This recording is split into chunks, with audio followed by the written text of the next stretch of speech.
The watchmaker argument is a teleological argument for design in the universe. And basically, this argument states that if you stumbled upon a pocket watch while walking in the woods, you would never assume that it came to be there because of random chance.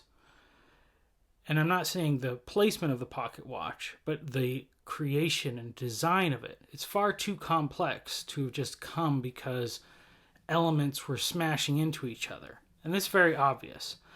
Now, from the existence of the watch, therefore, we infer the existence of a watchmaker. It's a piece of evidence that demands somebody behind it to have put it there. Similarly, in more recent decades, the mousetrap argument from Michael Behe introduces this concept in the form of irreducible complexity.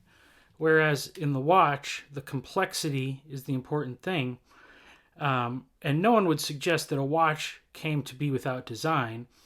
It's very complex. A watch is a very complex mechanism. However, if we reduce the complexity of an object to its simplest form, and then it is still too complex to come about by random coincidence, then it suggests strong evidence for a designer. And the example that Behe likes to use is the mousetrap. A mousetrap has a few parts. It has a spring and an arm that comes down, an arm that holds the trap in place, and some sort of a bait. So if you take any of those elements away, it won't no longer function as a mousetrap. And this is an evidence for why complex things can't just come about by random means. But I would suggest that even simpler than the mousetrap, there is an example coming from the Bible that explains this concept. And I'll just go ahead and I'll read the whole section here.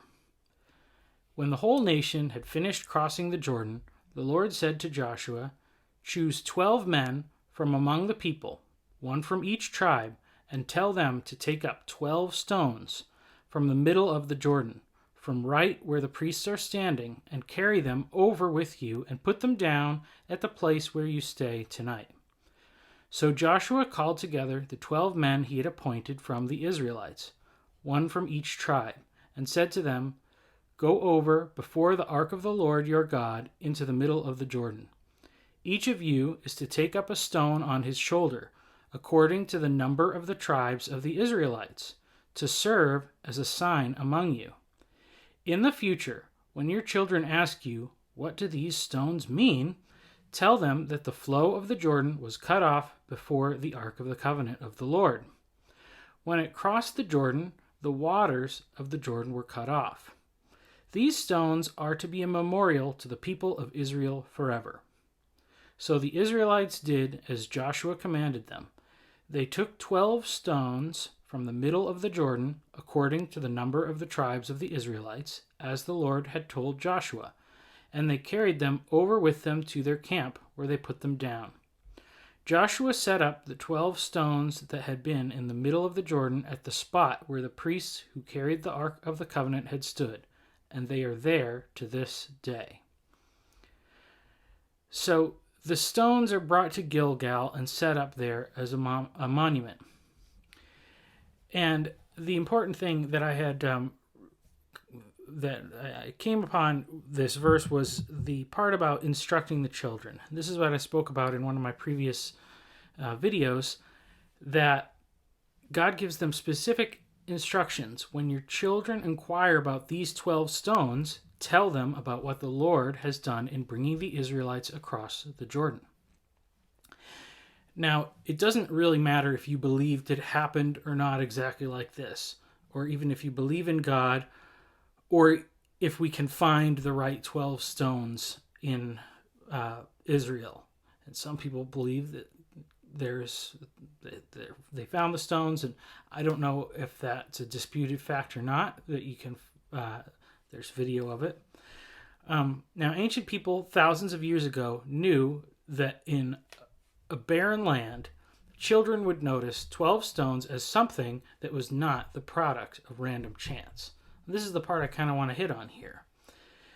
The point is that if a child can see something as close to natural as 12 stones, just 12 stones sitting there, uncut stones, and they recognize it as a pattern of human intervention, they see that and they say, somebody put those stones there. Why did they put those stones there? So the point is, the mind of the child can see something as close to natural as 12 uncut stones and recognize it as a pattern of human intervention. Our materialized mindset has us believe that far more complex things are the result of random chance. But no one comes to those conclusions randomly. A child will see 12 stones and recognize a pattern. For a child to learn that 12 stones could be explained through random chance, an adult will have to use complex patterns of language to communicate to them. Most adults likely do not understand why we can comprehend language, nor do they understand why a child understands. Regardless, they must use language to explain far more complex concepts, because the concepts are not intuitive. To explain the technical facts in a way that a child can understand, they may use stories or heuristics to introduce a mindset that over long periods of time, small, random events can explain anything. A child may be correct in assuming that the evidence suggests that it was the intentional act of men to put 12 stones in one place, and even that they thought they were doing it for a specific reason. However, in time, they will be able to understand that those men were actually only obeying the instincts of their genes, which came about through a series of billions of random events over vast periods of time. So, the difference between the explanation given in the Bible and the explanation offered by empirical observation, reason, and interpretation through a scientific materialist worldview are not substantially different. They are both grounded in a narrative that could be explained as mythological. Two competing stories to explain the same 12 stones. The important thing that we want to know is which story is true. But why would that question be important? If the Bible's account is true, it tells us about the nature of this world, that purpose and meaning are abundant, and that the patterns we first perceive as children are guides to understanding the world that we live in. If, however, the other story is true, what benefit do we gain from upholding the truth? Why does it matter what really happened? Wouldn't it be better to live as if the mythology was true? Would it not solve our crisis to believe that we exist for a purpose? It matters because there is no room for doubt in the worldview of scientific materialism. Science is often wrong, and the conclusions of research are often reinterpreted and corrected. The premise, however, is not to be questioned. If there is a God, then we must be monsters. It's better to be the product of meaninglessness, chance, than to face the reality of our existence in light of a creator that we have sought to escape for thousands of years. So, do we need the stones to believe the story? Even if you don't believe the story about the crossing of the river, you would believe that the stones were put there. Even if you thought the story was mythology, you wouldn't doubt the pile of stones or its purpose to remind people of the story. Much like the pyramids in Egypt or the temples and statues in Greece, this pile of stones was a physical marker made by men to remember the story about their God. Their identity was tied up in the story. The story explained their relationship to their world, and the universe. For them, it was a sign that the creator of everything had a covenant with them as a people. Those 12 stones could be replicated. There could be many piles of 12 stones. They could be mislabeled. They could be forgotten. But they cannot be made unreal. Even broken stones are still stones.